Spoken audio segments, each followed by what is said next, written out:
actually in San Luis. LA. So I'm back here on Friday. Oh. Good.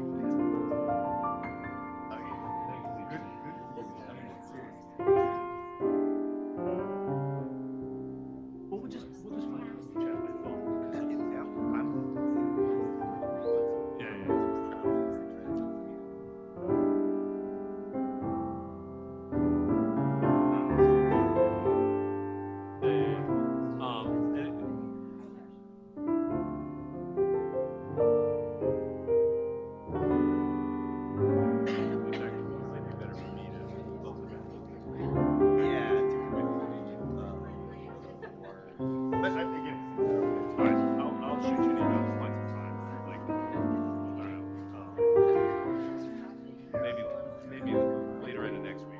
Let's do that. And like I said, even if you want to connect this week, that can work.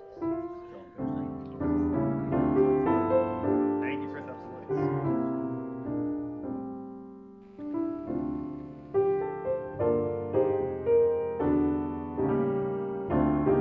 All right, good afternoon, everybody. Welcome to the December 5th meeting of the Strategic Growth Council. We're between holidays here, so we're a little sparser than usual, but I think some people will join us late. Why don't we start to my left with our roll call? Go ahead. Manuel Pastor, public member, appointed by President Pro Tem of the Senate, Kevin De Leon. Kristen Peer, here for Secretary Rodriguez. Ken Alex with the Office of Planning and Research. Bob Fisher, public member. Lynn Von Koch-Liebert for Alexis Podesta at Business Consumer Services and Housing Agency. For Secretary John Laird. Kate White with the State Transportation Agency, here for Secretary Brian Kelly. Great. All right. Anybody have any issues with the meeting minutes from last time? Seeing none, anybody want to present a motion on the minutes for adoption? Somebody, please. So moved. Second. All right, we have a motion and a second on the minutes. All in favor, say aye. Aye. Minutes are adopted unanimously. And now let's go and do any council members have any updates that you'd like to report out? I do want to just note a very big milestone from my perspective, which is getting the CEQA guidelines update finished out of OPR and over to the Resources Agency. So Julie, have fun.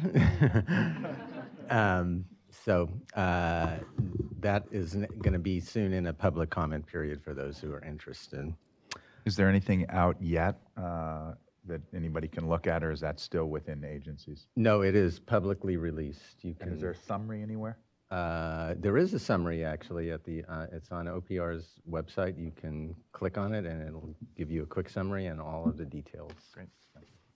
Okay, so Randall, over to you for the Executive Director's report. I should note, for people wanting to provide public comment on any item, fill out a card, please, and bring it up to Ina and Ulysses over here to my right. Thank you. Randall, all you. And thank you, Chair Alex. Good afternoon, council members. And Council Member Fisher will be sure to get you the summary of the CEQA, the recent released CEQA guidelines, which are indeed a huge milestone. So congratulations to that OPR-led and multi-agency effort. We have a succinct but exciting agenda today where, and you'll be hearing from this last, of course, the recommendations for awards for our Sustainable Agricultural and Communities Program, again, which are in their third year, and I think a lot of exciting things to point to. I'm just going to give a quick update here in my executive director's report. before we move into our agenda. So first, just by way of a few quick activities and communications, I do know that our Councilmember Secretary Ross is currently out for California Healthy Soils Week. She should be on her way, but I maybe start just by jumping ahead a little bit. But tomorrow, Secretary Ross and I believe Speaker Rindern as well, are going to be in Southern California for Urban Agricultural and Community Gardens Day, again, a part of California Healthy Soils Week. And we'll be taking a tour of Grow Good Farms, an LA-based nonprofit. And when Secretary Ross does arrive, I know she'll have a little bit more to say about that and the week more broadly. But I'm very excited for that effort. Earlier last month, we had the Rural Housing Summit. A number of us at SGC and our cross-agency partners, including at the Housing and Community Development Department, participated. And I just wanted to note that we once again participated in a tribal housing roundtable, and earlier in the year, we will be organizing a visit to tribal communities in the state. Tour still to be kind of refined, but wanted to make sure that the council was aware of that.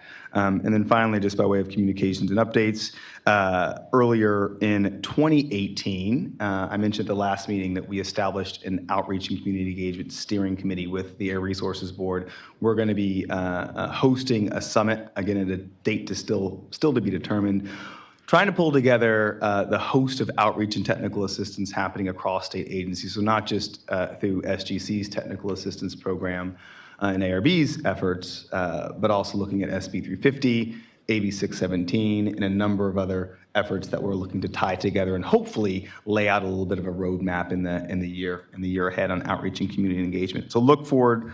Additional information, we'll certainly be reaching out to all of our council members about your participation in that endeavor. Before moving to the next slide, there is one more item, so I fibbed there a little bit earlier. We have some new staff. I mentioned some new staff last time, but did want to point to some new team members here. Ina Lupine, who's sitting right here before us, heading up our communications. Blake Deering, I'm not sure if he's here now, but working on administration. And then we do have an executive fellow, Mr. Doug Burt, and he may be outside actually helping to check folks in. So I didn't want to touch upon those new folks. Health and all policies, a few updates I did want to share with the council here. We mentioned last time the Government Alliance on Race and Equity that the Health and All Policies Task Force has been steering. We had a kickoff on October 30th.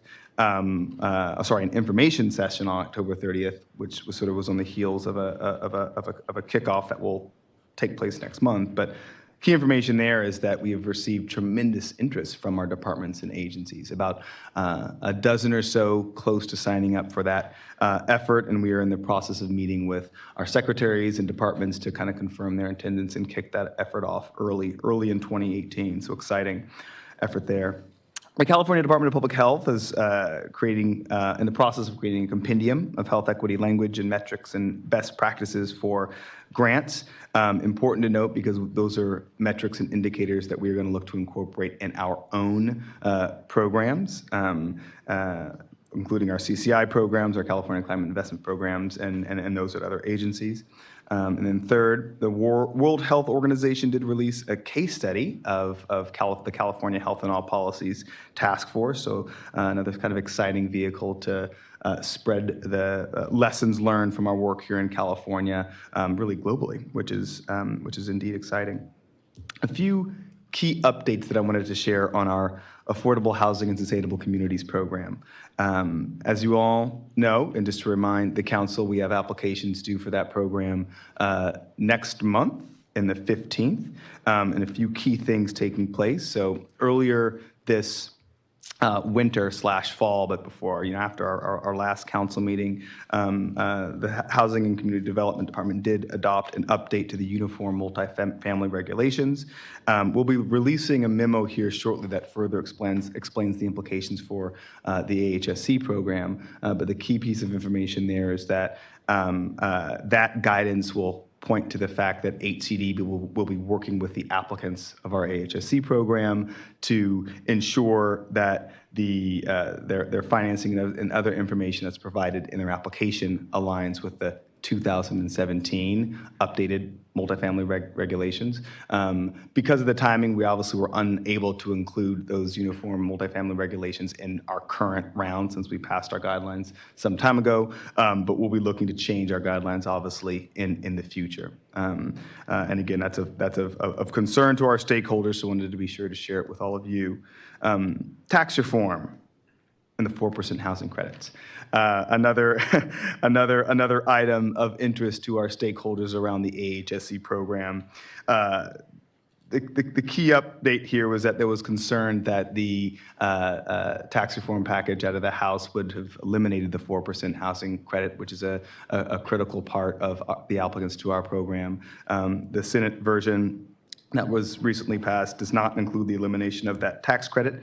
However, according to our colleagues at the Housing and Community Development Department, we are seeing a kind of diminution in the value for both the 4% credits and the 9% housing credits due to the lower corporate tax rates.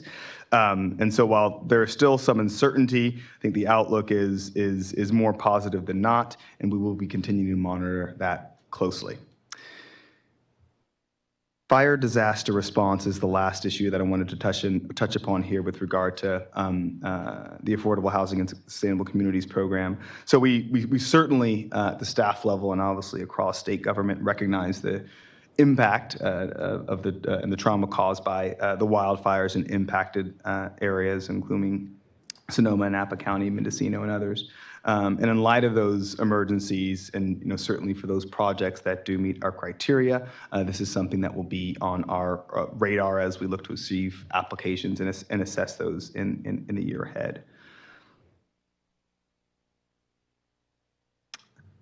And then finally, transformative climate communities. And I believe we sent a note to council members over the weekend after we had the receipt of our planning grants for the Transformative Climate Communities program on November 30th. We did receive 19 applications. You can see the list there, including some of the most disadvantaged communities across the state. Some very exciting and innovative proposals that we received. It will be a competitive pool. There's approximately $1.5 million available for what we've received, which is approximately $4 million requested. And we'll be recommending those awards in January. The legislative report is next, but maybe before we move over to Natalie, I'll just pause to see if there's any questions or comments. Thank you. Just wanted to reiterate the importance of the Affordable Housing Sustainable Communities as part of the fire recovery response. Our agency, along with our housing departments, Housing Community Development and California Housing Finance Authority, have been working closely with Cal OES and FEMA on the long-term recovery.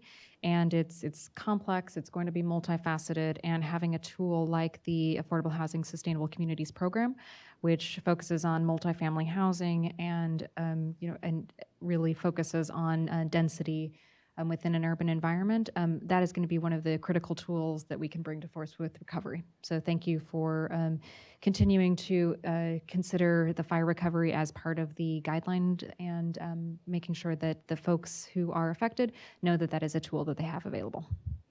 Thank you.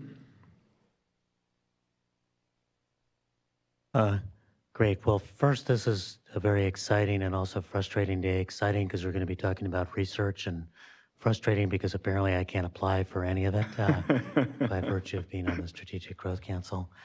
Randall, I was wondering if you might talk about the following thing that does also have to do with AHSC. I've been hearing in the last week some comments about the fact that a share of the housing developments funded by AHSC are within 500 feet of a freeway. There's research demonstrating the ill effects of people living near to high traffic corridors like freeways.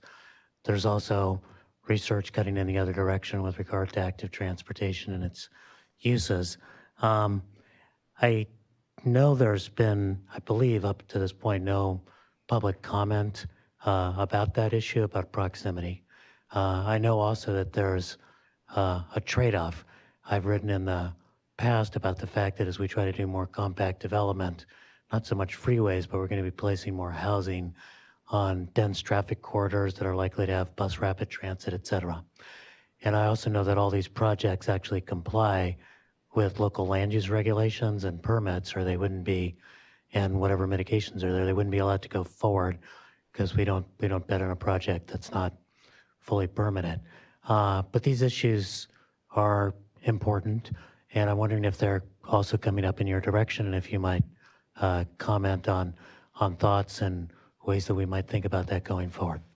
And thank you for raising that, Councilmember Pastor, and would echo much of what you said. I'll start out just by saying that we certainly recognize that the issues that you've raised with regard to proximity to freeways and other high traffic corridors are significant for this program. It certainly is something we are and will continue to look at closely. We've worked with the Air Resources Board on near roadway guidance, and by we I mean SGC and our member agencies, and certainly the Office of Planning and Research, on more recent update to that guidance in 2017, update to the 2005 guidance, excuse me. And as you've noted, there are both substantial impacts and substantial negative impacts and substantial benefits with regard to active transportation, being able to achieve some of the health benefits outlined and at the core, I think, of AHSC. All that to say that it encompasses a set of issues that we will continue to look at closely. We have said from the start that AHSC is a program that is sort of to be iterated upon and to evolve based upon public input, public comments, and concerns raised by our stakeholders. And I think the issue that you raised is falls sort of squarely into that bucket. And so, particularly in the year ahead, now that you've raised it, and obviously we've been more recently hearing it, I think it's something we can take a closer and a very close look at here in our next set of guidelines development. So I've also been approached on this issue, so just a couple of comments. Look, it's a serious issue. There are other issues that result from increasing densities and doing so in urban areas. Some of them are related to pollution. Some of them are related to social interaction. These are all challenges that we face, and there's a series of trade-offs because part of the purpose of increasing density is to improve opportunities for active transportation and to also promote the idea that you can preserve open space and farmland. So all of these things are part of the mix, and the 2017 guidance from the Air Resources Board takes a nuanced approach to this set of issues, recognizing some of those trade-offs. And the fact that there is mitigation that has been established as viable to reduce air impact emissions near roadways. So it is part of our process already. It's in our guidelines, and it's also in CEQA. So environmental review does encompass the set of issues that agencies partake in. So very serious issue, and glad to hear that you'll be looking at it more closely. Thank you, Chair, and thank you, Councilmember Pastor. Other questions or? All right, thank you very much, some Natalie. quick words here on legislation. Thank you, Randall, Chair Alex, members of the council. As previously discussed at the November council meeting, there were multiple bills referencing SGC that stalled during the 2017 legislative session, and we will continue to monitor those bills to see if they progress in January or are reintroduced as new bills. Today, I'll be discussing one of those bills in depth. That's SB 263, which was introduced by Senator Leyva. As currently drafted, the bill would authorize SGC to create 10 regional climate assistance centers throughout the communities, throughout the state in disadvantaged communities.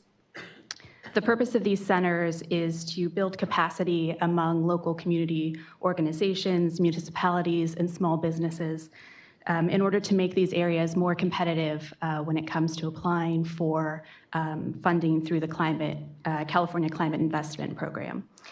As you know, over the past year, SGC has been providing technical assistance to disadvantaged communities in relation to the CCI programs. So given the overlap between this bill and SGC's work, and then also the directives in the bill for SGC, we will continue to closely monitor it. Are there any questions? Okay. Okay, thank you. All right, so on to item number 6, location efficiency. Suzanne and Matt. Thank you so much. Suzanne Haig with the Strategic Growth Council, and I'm joined by Matt Hennigan with the Government Operations Agency, who's been a really key partner in the work I'm going to talk about around location efficiency. So Matt will give a few remarks following my presentation, and I do have a clicker. So I'm here to break the PowerPoint. No. Here to give you an update on the resolution that was passed almost exactly a year ago today by the Council on location efficiency in agency leases. The resolution was adopted on December 6th of last year and commits the Strategic Growth Council to increasing the location efficiency of leased properties by 10% above the average that was the benchmark in 2016, which was a number 56. We'll get to what the numbers exactly mean and signify. So committing the council to raise the average location efficiency of leased properties from 56 to 61.6, that's a 10% increase, and this applies to new leases conducted by departments and agencies commencing the leasing process on or after January 1st of this year, and applies to what we termed infill compatible uses only. So essentially things like boat docks and air monitoring stations and other things that are not really infill compatible are exempt from the resolution. Also commits the SGC staff to partnering with GovOps and the Department of General Services to monitor progress and to provide regular reports to council. So here we are. So a bit of background first to refresh your memory on what location efficiency is and why we should care about it. The map that you see on the slide is a product of a tool called the Smart Location Calculator, and this is something that was put together by the U.S. General Services, GSA, General Services Agency, that measures the location efficiency of virtually any address within the United States. And you can see that it's zoomed into the Sacramento region. There are two illustrations here that just illustrate the sort of virtues of location efficiency. So we see that there's a relatively high scoring 70 on the top corner of the slide. And this is a more auto-oriented environment. This is a place where there are few transportation options except for driving. And as you can see, there are sidewalks, but there are no human beings on the sidewalks. It's not a terribly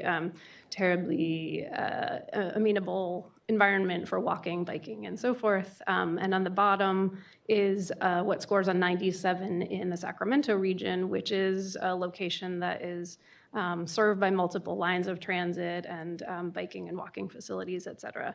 So essentially, location efficiency talks about not just the environmental impacts, but also the community impacts of a facility's location. And we're really trying to incorporate this into the other sustainability metrics that the state has really promulgated over the last certainly 8 years and then some. Those include water and energy efficiency, things that are inside the building footprint and within the perimeter of a building. And now we can also operationalize a definition of sustainability that includes where the facility is located as well. So why should we care about this? Of course, we care about reducing vehicle miles of travel and greenhouse gas emissions from commuting to and from facilities. But of course, a host of co-benefits also follow. Expanded commute options are always a good thing for our workforce and for other end users of our facilities. promoting public health through better biking and walking options, supporting infill development, and I want to reiterate the photo on the slide is of downtown Salinas.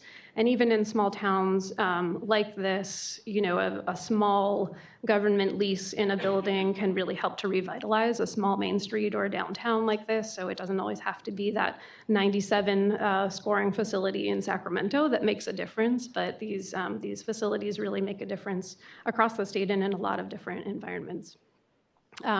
This in turn, of course, helps us conserve greenfield land, natural and working lands throughout our state, and attract a talented workforce. There's a whole host of research that suggests that the younger incoming generation of workforce predominantly prefers to have multiple transportation options. They don't want to own cars. They don't want to have to rely on cars to get to work. And if we can service that preference, it helps us to retain talented and attractive, be an attractive place for talented and competitive workforce in future generations. And then, of course, this is about really continuing to show the world how it's done, be on the forefront of all things sustainability here in the state of California. As far as we know, we are the only state that has adopted numerical standards for location efficiency in state facilities, and we're proud of that. One more point of context before we get to the grand reveal here. The location efficiency score is a composite score that takes into account a lot of things. So we know that it's about transportation access and transit serviceability within a location. I want to reiterate that this is a regionally calibrated score. So what scores a fairly high 76 in the urbanized area of Sacramento, and the top photograph there looks a lot different than what scores a reasonably high 83 in a small town like Gridley. And this is really just a function of the fact that the tool is designed to compare properties across a single region rather than throughout the state. The score takes into account the estimated average daily VMT and greenhouse gas emissions per worker in a facility, and you can tell it how many workers you're planning to put into a facility to help it do that calculation. Also the likelihood that a user would have to drive and how far to get there. And it also encompasses a metric of what % of low-wage workers can access the site by transit in less than 45 minutes. So there's an equity component to the composite score as well. So now that we are all experts in location efficiency scoring, here are the results of the last 1 year of leases among SGC member agencies. So since January 1st of the year, there were 39 leases that were commenced and have either been fully completed or nearly completed. And the average score for those leases was 71.6. That's the top left corner of the matrix there, which represents a 28% improvement over the 2016 SGC-wide average of 56.0, so that is good news, and we get a gold star for that. So everyone can go home, except there are also some additional layers to the data that I think are worth noting. The 39 leases comprise 31 relocations of facilities and 8 new projects. Of the relocations, the location efficiency score of the new facility was on average 3% lower than the previous location for that particular project. So it's something to note that although the average score is still higher than the SGC average, that there is a bit of maybe slippage in location efficiency across those projects. And then for new projects, since there's not a previous location to compare to, we compared the new project score to that department's average score, and also found that there was a slightly lower location efficiency average for those, that -6% that's in the bottom right of the matrix. So I think in sum, there's good news, and also we may want to think about whether the 10% above SGC-wide average is the right metric, or whether we want to be a little bit more refined in our goal setting. But I think we do get to pause and give ourselves credit for meeting the overall goal of the resolution. I wanted to hit on just briefly also the process behind the curtain, so to speak, at DGS and in GovOps for actually implementing the location efficiency standards. This has become a standard aspect of the leasing process for all state facilities, not just those that fall under SGC member agencies.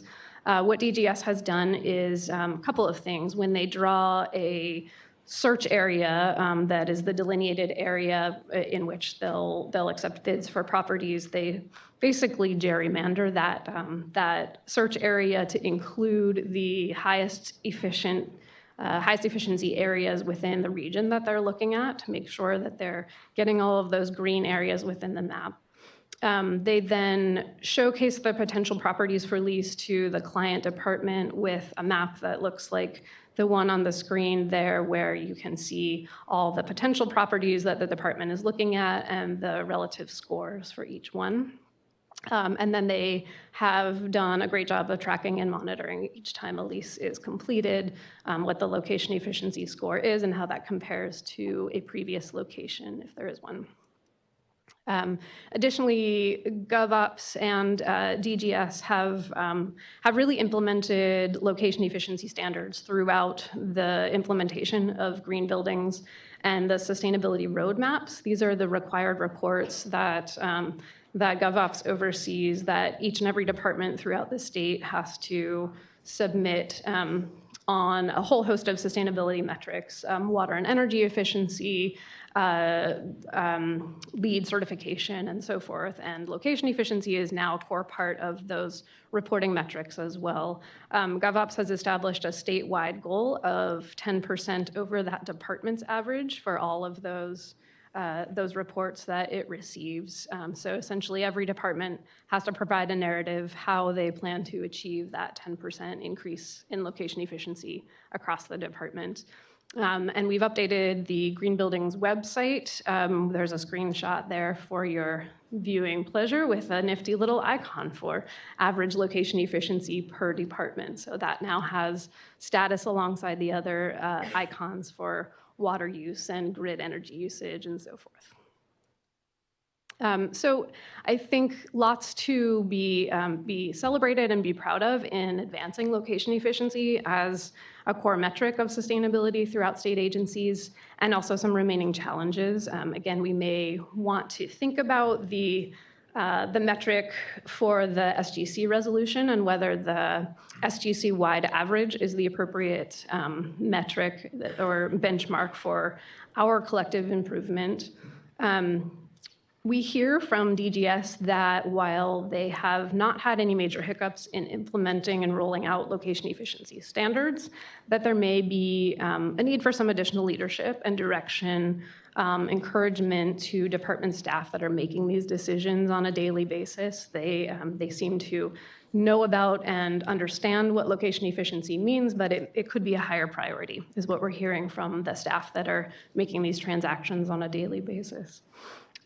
Supply side limitations. So another hurdle to achieving higher location efficiency for especially larger facilities is simply a lack of market supply. And this is especially true in the Sacramento region, where we have a need for fairly large facilities of over 80 and 100,000 square feet. And there's just simply not a supply that can meet the needs of these facilities.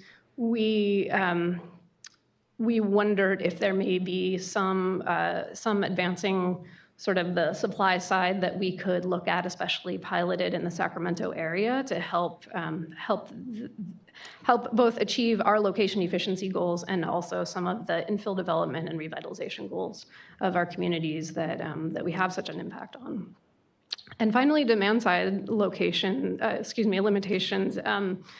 we love our parking. And in regions where state workers are coming to a facility and they don't really have other transportation options, there's high demand on free parking and plentiful parking, and no one can blame anybody for that if there really aren't other options. In other states, there are commute trip reduction mandates for companies where they have to employ a whole host of strategies for reducing the commute trip footprint of their employees. And so we could learn from some of those programs and policy options and expand commute options for the state workforce here in California. So to reiterate some potential next steps for discussion, again, refining the SGC resolution, we could delineate that the goal is 10% above a department's previous average for new projects or a facility's previous location for relocations. On the need for leadership and additional education, we would be happy to provide training for relevant department and agency staff, and just reiterating what the location efficiency score is, why it's important, and how to encompass it in the leasing process. Additionally, we thought that a memo to staff from agency leadership might be helpful in just raising awareness and attention to the location efficiency goals of the council. On the supply side, we might explore what it would mean to look at supply side actions to increase options for location efficient facilities, potentially piloted in the Sacramento area. And then finally, on commute alternatives, again, we might partner with GovOps and with the transportation agency to just explore what other options there are for increasing, for instance, ride sharing among colleagues within the region, telework options, and further incentives for transit biking and walking. With that, I'm going to turn it over to Matt Hennigan from GovOps, who again has been a really tremendous partner in implementing all of this. I want to thank Matt for being here. Thanks so much. Yeah, thank you for the opportunity to present to the council. My name is Matt Hennigan, Deputy Secretary for Sustainability at Government Operations Agency. And we really appreciate the partnership with Strategic Growth Council. Generally, in our sustainability efforts, we follow the vision of other policymaking entities. So for energy policy, we look to the Energy Commission. Water conservation, we look to DWR. And without this partnership with SGC, it wouldn't be possible to address the state's urban planning goals in the way that we have. And so I appreciate the opportunity to lean into that challenge as we have with these other sustainability targets. Location efficiency scores are the perfect vehicle for this because it boils a very complex notion down to a single number. You don't have to be an urban planner to understand, to take part in this. That's been essential. So the advent of this tool has really helped us implement. The DGS's Real Estate and Planning and Leasing Office has been a phenomenal partner, and in modifying how they do RFPs, modifying how they draw those boundaries of their site searches, and in providing the information to departments to make the right decision to increase their location efficiency score. But I do want to convey that DGS Real Estate and Leasing Office often describes their role as a order taker. So they can present a number of location efficient leases, but it's ultimately up to that department to choose where they want to locate. And so having internal targets from the department leadership to choose that location efficient lease is essential.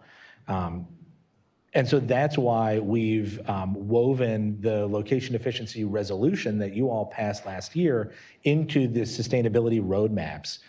We're very diligent about not springing new requirements on anyone in the roadmaps. So there's got to be chapter and verse, either legislation or executive order or resolution that we can point to before we force departments to respond to them in their roadmaps. But because of this resolution, we're able to do that. And now the 38 largest departments in the state, the ones that are members of our sustainability task force, are all putting in their own words a plan for achieving the targets in the resolution.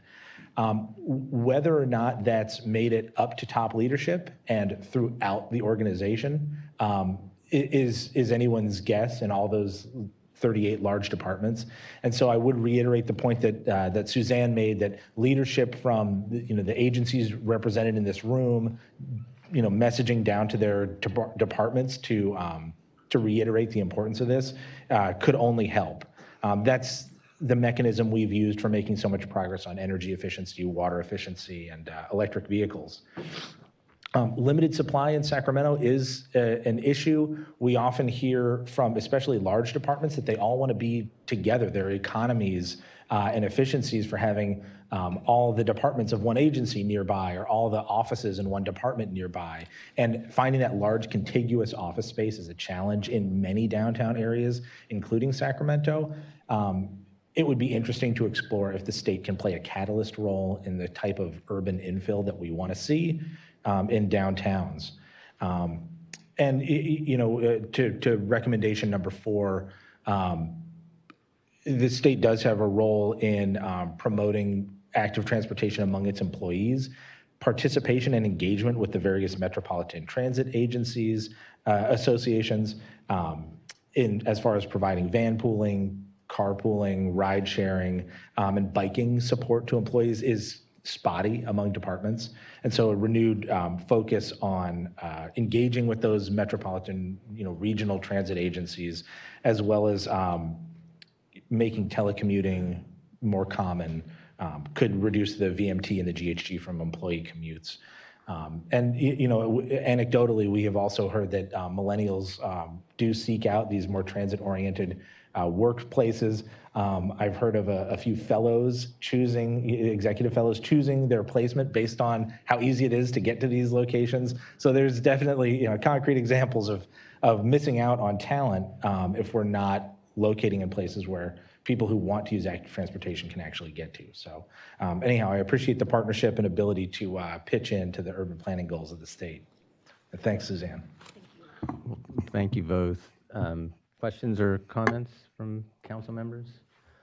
I have a couple. Yeah.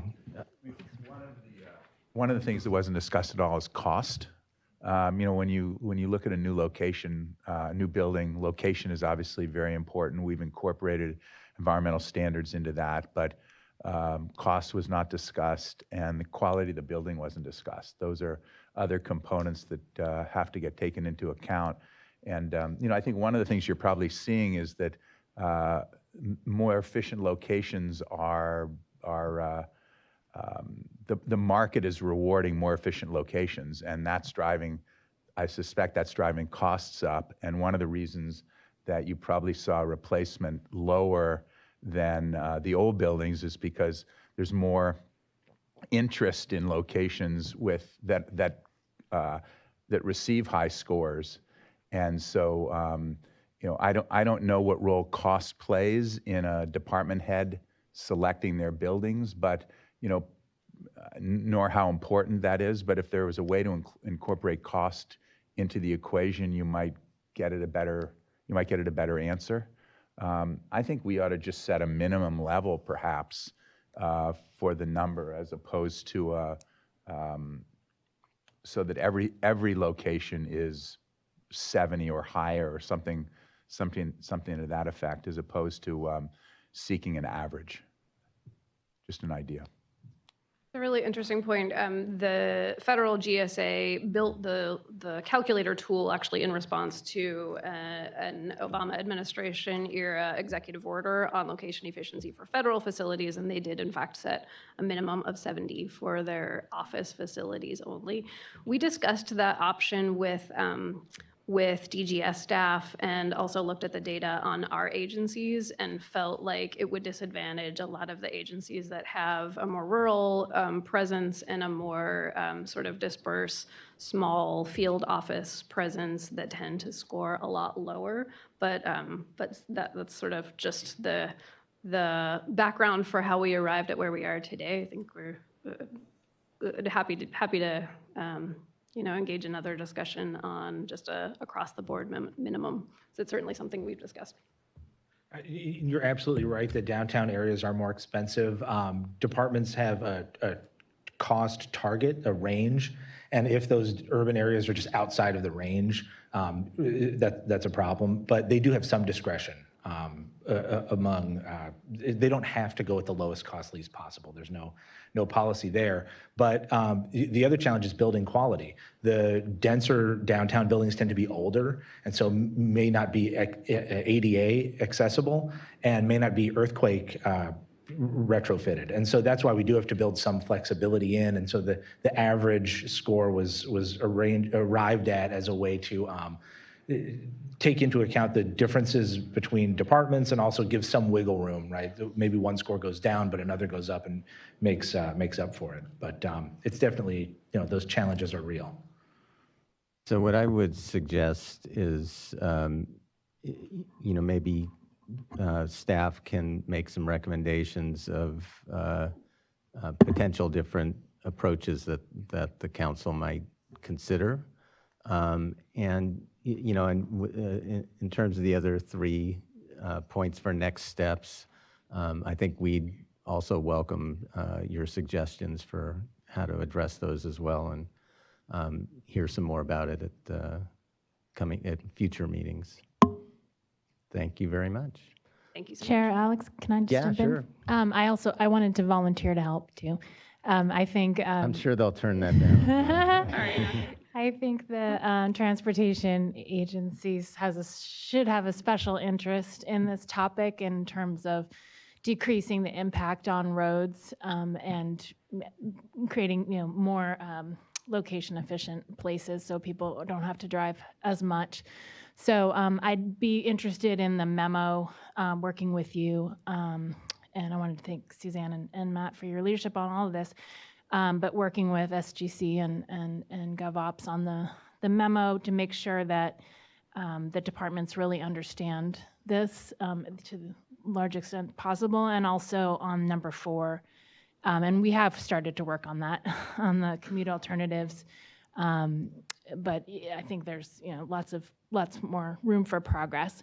And then I also wanted to say that the flip side of the efficient commute is, of course, the efficient home. If you can live closer to where you work, then you are not traveling so far, obviously. And so I think BCSH and the housing departments should have an interest in this as well. And maybe there's some opportunities to throw in some housing efficiency goals as well, and possible ways to maybe help. I was thinking about those executive fellows that hopefully, grow up through, and many of them have, through our state service system.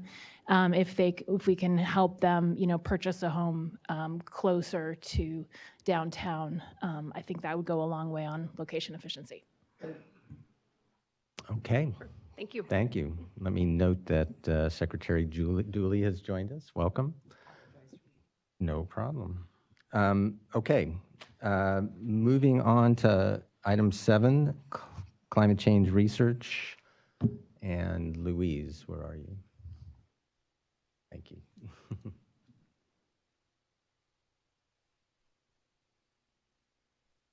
Great.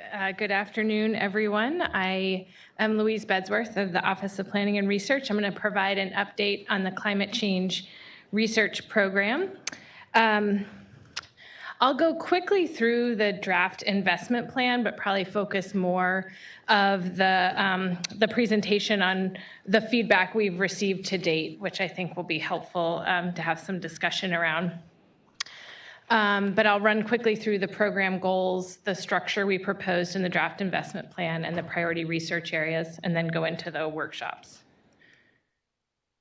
So in the draft investment plan, we laid out 7 program goals that were reflective of the input we received at the last meeting in October.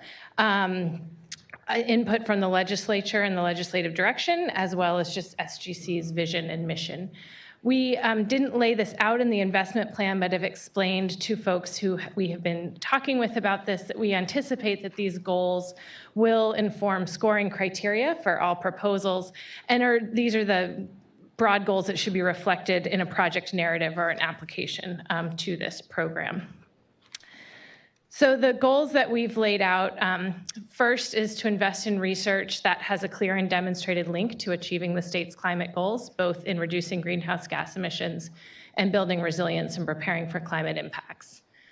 Second, to advance research that supports low-income and disadvantaged communities and supports achieving equitable outcomes from our climate programs, policies, and investments. Third, to augment and build on and certainly avoid any redundancy with existing research programs, to build on SGC's cross-agency structure to really fill gaps and build those connections across existing research programs. Fourth, the goal is to invest in outcome-based research linked to practical climate action.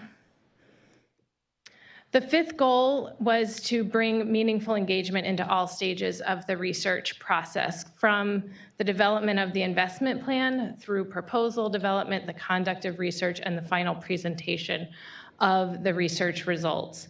And so we have talked about that in the outreach we've been doing, but also talked a lot about how to bring stakeholders, community-based organizations, and practitioners into the research process. And that would look different in a lot of different contexts, but is a critical goal of this program. Sixth, we have a goal to advance a common foundation for research studies. This is actually a very practical goal, which is that we are building on our existing investments in understanding climate impacts. So where it's applicable, we're building on using the same global climate models, emissions scenarios, and et cetera, so that we have a common foundation. We've been doing this for the fourth climate assessment, and we want to continue that. So all of our studies are consistent and coherent with one another. And then finally, the seventh goal is to leverage and complement existing research funding, both state funding, but other research investments that are being made throughout the state, as well as building off of policy innovations and work that's happening on the ground. So then in the research investment plan, we laid out a proposed program structure. And we laid out two potential avenues for getting money out the door, for lack of really sort of thinking about achieving, really linking to outcome-based research, trying to look at how we model a partnership between the state and the research community. So we laid out two avenues for doing this. One was through a research project grant, which is probably something a more traditional type of a grant that one would see to focus on a specific research topic or research question. We imagined, and I'll touch on this, these being a one-year project that we've received some clarity from the Department of Finance that suggests our timeline is not as constrained as we thought it was, so I can talk more about that. But these would be smaller project grants, so really more focused with a principal investigator, or maybe a small team of researchers. The second type of structure we proposed was a research partnership grant. And here we are trying to think about ways to model a more collaborative process that takes advantage of existing research consortia, centers, and collaboratives to really tackle a broad area or group of questions, topic area, but really to think about how we can work together and build on some existing administrative capacity and expertise that exists in the research community, and how we can put money, invest money through that mechanism in a more of a partnership and collaborative format. The amounts here, we put in the plan, very rough numbers that we said, in the couple $100,000 range for a project grant, couple $1 million range for the partnership grant, and this is an area I'll touch on where we've received some feedback.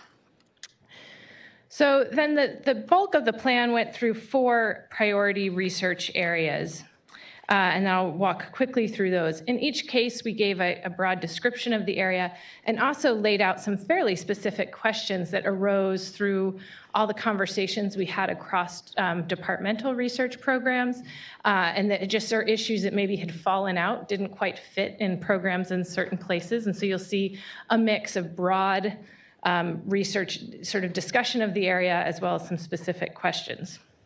So the first priority area that we laid out was supporting and protecting vulnerable communities from the impacts of climate change.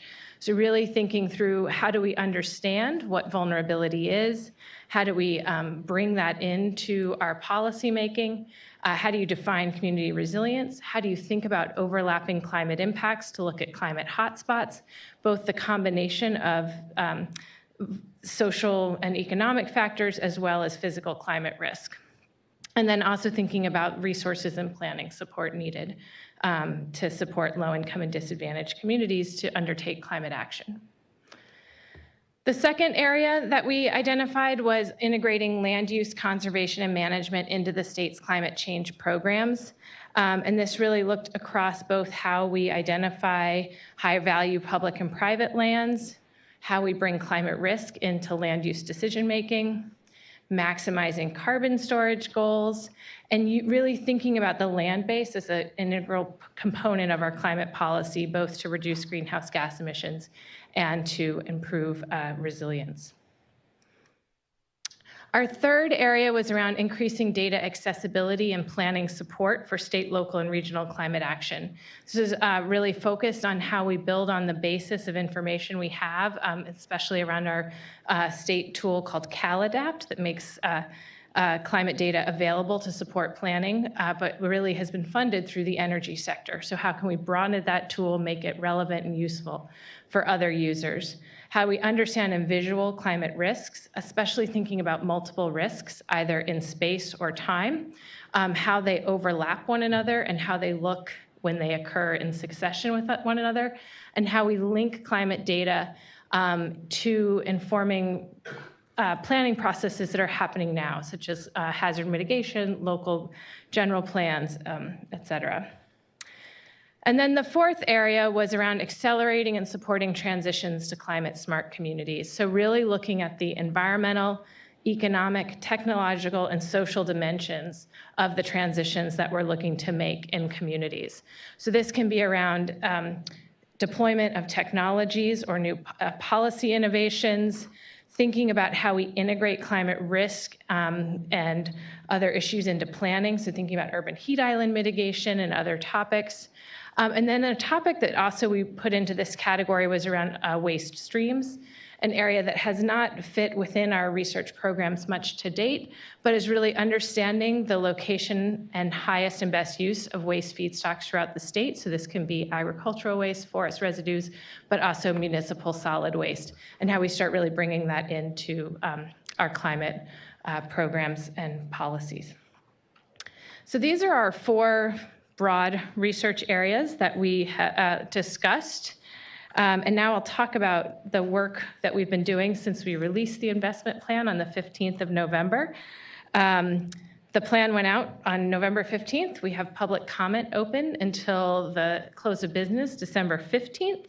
We made a decision to do both public workshops, so really to engage practitioners and stakeholders, and then also to do a series of research roundtables to really engage the research community. So over the last 2 weeks, we've done 3 public workshops in 3 locations, Oakland, Fresno, and Los Angeles. We've had 1 public webinar. This has really actually been a nice cross-section of people. We've had stakeholders, practitioners, and a lot of representatives from the research community, which we were excited to see everybody in one place. We also, though, decided to do research roundtables. These were smaller, focused conversations with research communities. We partnered with 5 institutions to do these meetings. We went to Stanford, Lawrence Berkeley National Lab, UC Merced, University of Southern California, and then we have 1 more tomorrow at UC Davis. And where we've really walked through the investment plan, but had an open discussion about research underway, some administrative questions about how this fits into the research process, and just sort of talked through the program generally, but got some really good feedback on how to refine questions and things like that. So now I will quickly talk through what we learned in all of those conversations. So I'll start with our program goals. One topic that we got a lot of feedback on was really providing additional explanation and what I would call actionable guidance on meaningful engagement. It's a term we use a lot. But we heard that a lot of people are very interested in it and excited about it, but that it's a lot of work, and really thinking about how it's brought into the proposal process and how it's funded throughout the program. Further development on how we're going to relate those goals that we laid out to scoring. Additional guidance on the integration of mitigation and adaptation goals. specifically around the need to facilitate reduction in greenhouse gas emissions and how that fits into the program. There is a suggestion of an additional goal, and this one was quite specific. Some of these, I think the input could be, we could probably just develop many goals, but one was around really building a model program that California is modeling how a state can invest in action-oriented climate research. And then there was a question about how we wanted to address the relationship between this program and whether we want to, between this program and potential funding cuts at the federal level. So those are some of the broad areas we heard quite often on the goals. On the program structure, I think for the most part, there was people liked the approach. They liked the idea of being able to dig in through a partnership grant into a broad topic area. They wanted some clarification. We heard a lot about those numbers that we put in there. A lot of people who were higher, lower. Some people suggested rather than us putting award ranges that we just really clarify the differences and what makes a project grant different than a partnership grant. And really focus in on the characteristics and not as much about the award amount. There's a really interesting discussion that came up in a couple of places, but we had a lot of discussion in Merced about a set aside for a portion of this funding to do graduate research fellowships and how we could do that. So to really put money in to do a one-year doctoral dissertation grants where you build in a budget element that could really focus on outreach and engagement. At the end, you have ideally a dissertation, and you've got this really participatory sort of engagement research model that we could promote. So that was, I think, one pretty outside of the box idea that came up. I mentioned already, how we would allocate funding for outreach and engagement, and really how we bring that in, because it really is an additional time and resource expenditure alongside research, the actual conduct of research. And that falls in, I think it relates to the last one in terms of clarification on allowable subrecipients and partners, including community-based organizations. And I'll come back to this as well, sort of in some general comments. Feedback on priority research areas. Everyone, of course, wanted additional guidance on how are we prioritizing our priorities and how are we going to allocate funding across them. We had a lot of nice specific suggestions on refinement of some of the research questions included in the plan. And then some discussion on the types of research that we're interested in funding. Sort of broad survey-based research, literature review, synthesis kind of work, field work, equipment, things like that. And then a couple of additional areas of inquiry that I think we saw sort of cutting across, but aren't called out specifically. One on that came up a couple of times was on housing, both meeting housing goals and then specifically calling out some issues around displacement. And then another topic that came up was some more focused discussion and inquiry around the outcomes of state climate policy and policy investments, including unintended consequences of our programs, and seeing that as an opportunity for us to really look into that research area. Finally, just some other questions that came up on program administration and sort of other elements. This is the one we got, as we had read the statute, that there is a language in there around expenditure and encumbrance in 2019 with liquidation in 2021. We received word from finance that they think so we had interpreted that to mean we needed everything expended by June 30th of 2019, which is incredibly quickly, not just on the front end, but from a researcher standpoint. We heard a lot about how long it takes to get a research contract in place. And so we heard from finance just yesterday that we should have until 2021 to expend, which is great. So this means we can actually be looking at 3-year grants. So that issue was raised and discussed quite a bit, and I think we actually already have resolution to that issue. Another was around eligible costs, including the potential of investment in equipment or other tools for data collection that maybe are a significant upfront cost, but that could yield benefits over the long run. Much discussion around indirect cost rate and what we're going to do about that. We heard very different opinions on the best way to approach that. Some saying, just tell us what it is. Others saying, leave it open. Every general agreement that it can't be 0. So that's, I've just put very wide guardrails on that one. The other was around eligible applicants. The language in the legislation is including language. So it says including UC, CSU, federally funded national labs, and private nonprofit colleges and universities. There was definitely some question about the role of nonprofit research organizations to be applicants. I think we made it clear we thought they could be subrecipients and partners on a grant. Question came up, could they be a primary applicant? I think that's a decision the council can make. And then finally, a lot of discussion around proposal and project review, including the role of peer review, both as we review proposals and of the final research products, and a general consensus around the importance of peer review in the program overall. And so those are the main areas of feedback that we have. And so I guess with that, open it up for discussion. A couple of things. First, Secretary Ross has now joined us on Healthy Soils Week. Welcome.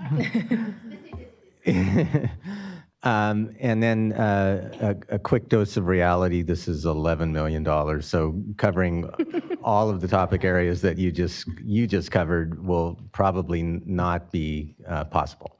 So with that, and also let me compliment you and the folks that you worked with putting this together quite quickly and doing a lot of outreach already. So with that, comments, questions from folks? So I agree, Louise, you and the team have done a great job. I know all of our agencies had people who provided lots of input. I think the biggest concern here, before we even get to prioritization, is to make sure that we're not duplicating and stray into territory that could be redundant. And so I don't know what your review process is going to be as far as a technical committee that can just look at the feasibility and practicality of the research, and then maybe something related to real-world applications, so you get almost a double review without slowing it down too much. But that's my biggest concern because of the various research efforts that are in progress, even with federal funding streams. They'll be in progress for a few years. So I'd love to know a little bit more if we've thought about how we can try to minimize duplication and redundancy to the extent that it's possible. Yeah, I mean, getting to this point, I should have mentioned, we have a steering committee that has representatives from all of the SGC member agencies, and we also sat down with so many, not all, research programs, but our major, with the Air Resources Board, California Energy Commission, Caltrans, to really understand what are they focusing on, especially what are topics that with limited resources, things necessarily fall aside, and often those are the things that fall in between programs. And so that, I think we were able to capture some of that. And then in the preparation of the plan, we went through a review process with them. I think, so, probably more to do there, but we're trying to ensure that this is additive and not duplicative. The other piece, I think, this gets to also the point around peer review and really how we're going to, I think we were struggling a little bit with the timeline, really thinking about that. But now, and we had a couple of approaches. One was to see where we can take advantage of some existing expert panels that the state already has. But the challenge with that is those tend to be a little more narrowly focused because they are department or board or, and so I think we do want to think about expert panel, how we would build, what would an ideal expert panel look like for review of a program like this?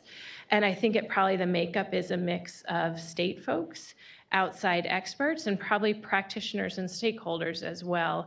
And what does that group look like that can help to inform the overall, and we got this feedback as well, is who's going to take a look at the overall program? And so not even just like this project, but really how does it all fit together and what is it contributing? And so I think that could be the role for, really thinking through what does that ideal panel look like and what is the mix of expertise and experience that we would want on that could help both with proposal review and then ultimately review of final products, and thinking about how, I think there's a real need to think about how we present the final product and in a way that's going to be accessible and usable. So. Yeah, Kate. Yeah, thank you so much for, I can't believe how much you've done in just a few weeks, really, a couple months since this was all thrown in SGC's lap through the legislative process, so thank you. I really appreciate the question about duplication, and I want to make sure that we're building upon all the existing research. I have a new area of research that was not mentioned, and it's not something that we do a lot of at the state, but I think it is sort of fundamental, maybe especially at this political moment, which is in the climate change fight, the biggest problem that I see in advancing our policies is political appetite and education and social acceptance of the policy changes that we know we need to make. And I'll give you an example. What I'd like to, my punchline is that I wonder if we can spend even a little bit of this money on basically market research, social market research. So we can start figuring out how we need to popularize and more, socialize the concepts that we're trying to advance at the Strategic Growth Council and, in this administration. And I'll give you one example, and it's top of my list because I'm working on a strategic transit plan for the state with Caltrans, and we're mulling over a bunch of things. And in terms of policy solutions, we know what we need to do. We need to dedicate lanes to transit so that the vehicles buses actually move and they're not stuck in traffic. So take away lanes from cars and give them to transit. We know we need some kind of pricing, cordon pricing a la London, Stockholm. We know we need infill and transit-oriented development and in-law units in every one of your backyards. So we know what needs to happen, but we all know how popular all those things I just said are and how many the political barriers for moving those forward. And so there's, some interesting things that are going on in some parts of the state. SCAG is taking a interesting tack with this 100 hours campaign if you had 100 hours not sitting in traffic, what would you do? They've got a great video and everything. Everyone should check that out, 100 hours. But things like that are just really kind of social market research and even marketing type research. I wonder if we can spend any of the money on that, not just give it to the academics. No offense, professors that might be on the council. Actually, I mean, it's perfectly fair, and I do think it fits into some of the topics here, but I will tell you there's actually a substantial body of work on it, and I can give you some citations later, given that I'm part of the Office of Planning and Research. This topic came up as well, and I think we were actually just discussing this a little bit yesterday, and someone was saying they felt like the two most important areas after looking at technology development was the social science side of things. And so I think to the extent we can really address some of the social science elements, and actually at one of our roundtables, the idea of survey work and that kind of, really getting at a deeper understanding, more from an academic perspective, but did come up. So, it's definitely something people seem to be thinking a lot about. Lynn? Thank you so much. This is, echoing what Kate said, this is an amazing list of goals and priorities. One thing that I'm just thinking about, though, is thinking about the kind of what next. So we spend the $11 million. We go through the research priorities, and then my thought would be that then the hope would be that research would inform action, right? So my concern with the number of goals and priorities is it might be opening the aperture a little bit too broadly, that we, instead of consolidating around certain areas that then could lead towards a body of research that can inform action, we may be having a little bit more of a shotgun approach that might be harder to then get to that so what. So I think that these goals and priorities from first read, they look amazing. I think I would encourage us to narrow the list so that the research that comes out of this might be more complementary to each other and be helpful in kind of the what next steps.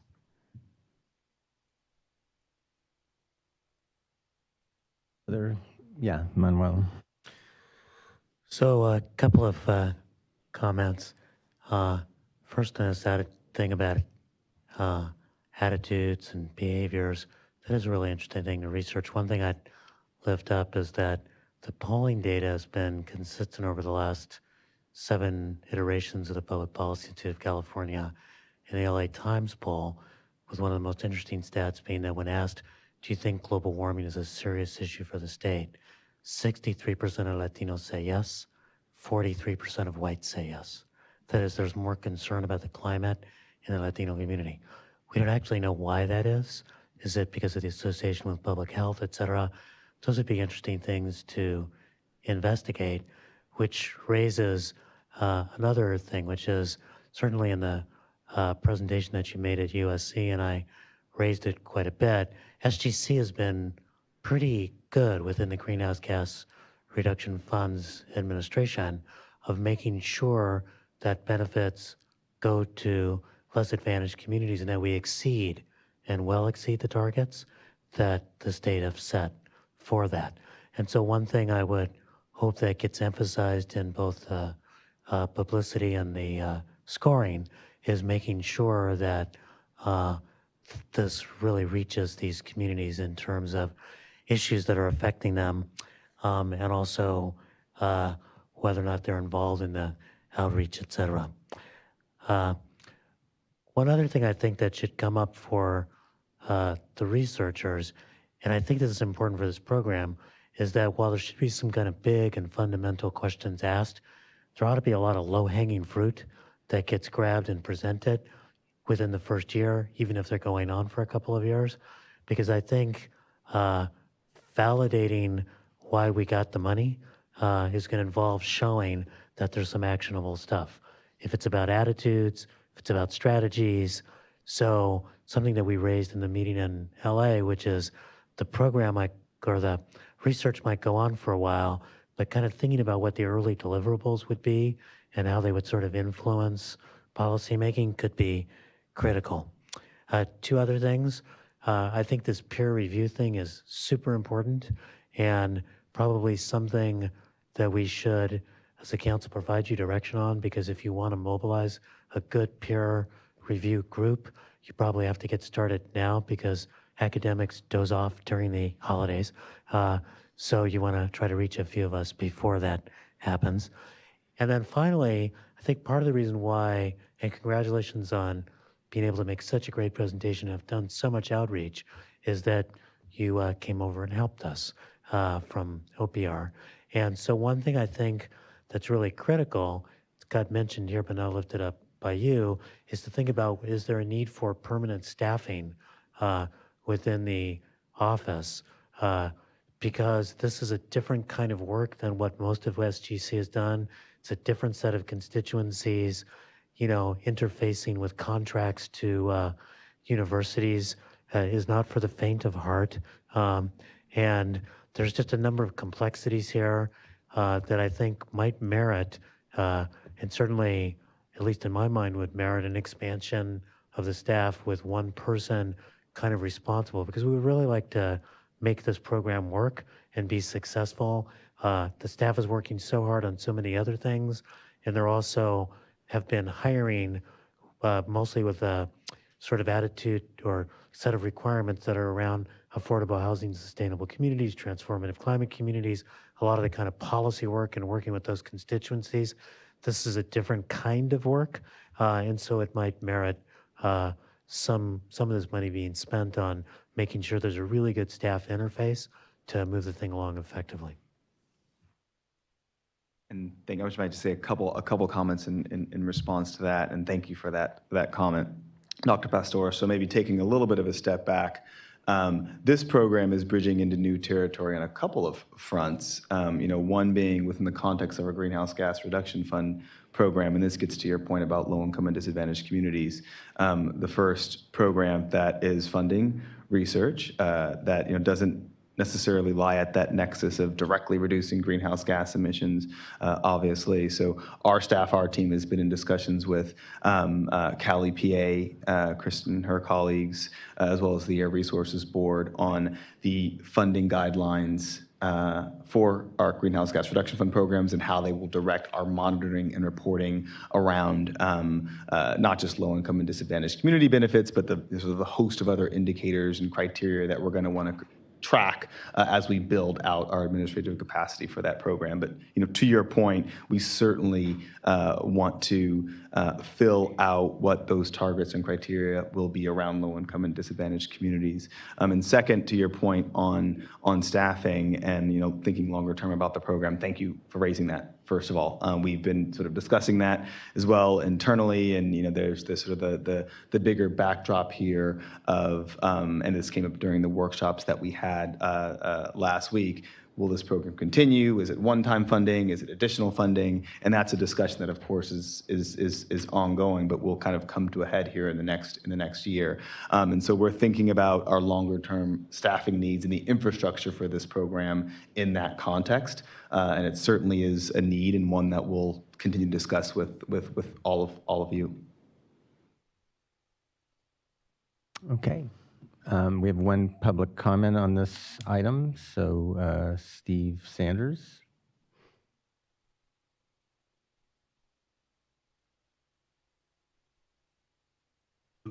Good afternoon, Steve Sanders with the Institute for Local Government. Thanks for the opportunity to comment on this. We will be submitting comments by the December 15th deadline. We're really, really excited that SGC is going to be doing this kind of research. And while $11 million isn't necessarily a huge amount of money, it's a significant amount of money to do some focused research. And so just wanted to offer a couple of thoughts as you consider this, which will probably be amplified in our comments that we make in consultation with the League of Cities and the State Association of Counties. We're very excited about the idea of looking at local government and local activities and local action, and would reiterate the idea, looking at your goals, the ones that really focus in for us, the basic idea of how do you spread good ideas? Because there's a lot of research that can be done on cutting edge sorts of things, and that's certainly something that needs to happen in California. But right now there are many, many good things being done. They're just not being done in enough places. And so if we're going to meet our new ambitious targets, we're going to have to see many more communities take ideas that are innovations in one place and become best practices in another. And so I think if you could provide one focus to this research program, it would be not only what is best to do, as Kate was saying, we kind of know what things are, but how can they be done? How do we do these in a way that will accelerate the spread of good ideas? We know those innovative communities. We know those early adopter communities. We need to now get to the mainstream communities that are not picking up quickly. And it'll be important to not only know the barriers and obstacles, but what are the strategies that will help those communities deal with not just the fiscal or the methodological concerns, but the social acceptance and the political ones. Not necessarily market research, but how do you get more mayors excited? How do you get more city managers excited? How do you get more chambers of commerce excited about these things and wanting to do them? And so we're really hoping that over the next 3 years, some of those ideas about how to disseminate best practices will be a focus of this research. And so we'd like to help get the word out for things that work. That's part of what we do with the League and CSAC.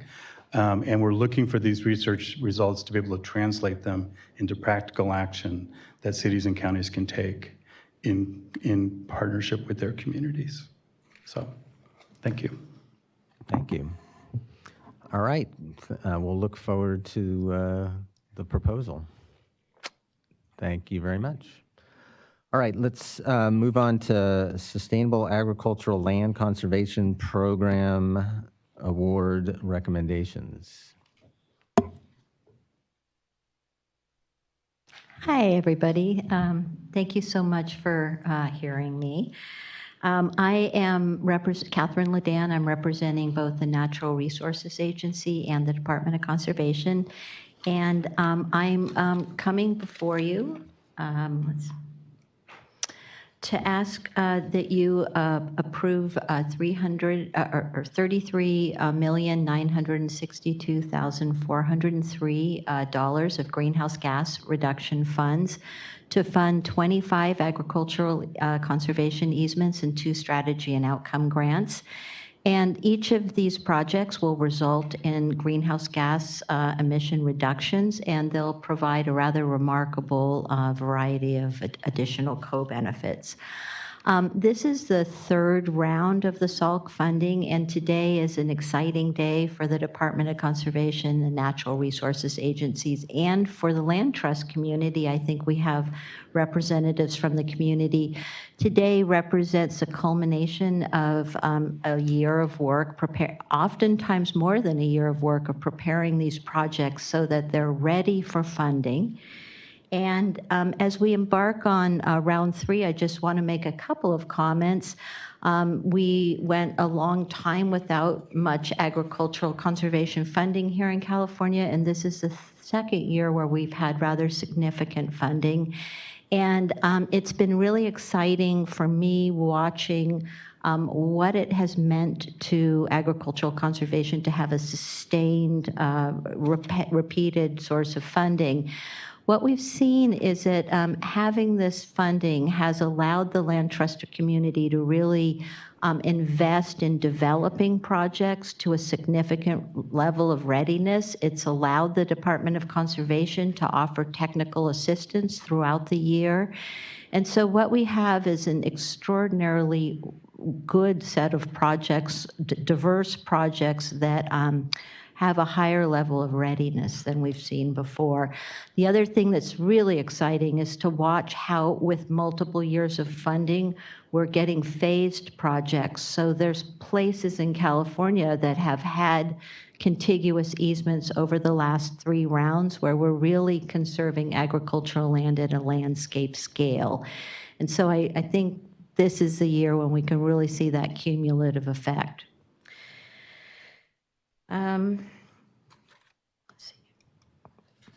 So just to review, the purpose is of the SALC program is to do 2 things: to incentivize local governments to adopt agricultural conservation policies, and also to permanently protect farmland with conservation easements. And both of those are to avoid the increases in vehicle mile travels and associated greenhouse gas emissions that are associated with the conversion of agricultural land to urban uses in rural ranchette. I think the general wisdom is that good agricultural conservation has 2 components. One is local government planning, and the other is strategic permanent protection of agricultural land, and the SALC program addresses both of these components. The strategy and outcome grants fund a specific set of the development and implementation of a specific set of local policies that will protect agricultural land.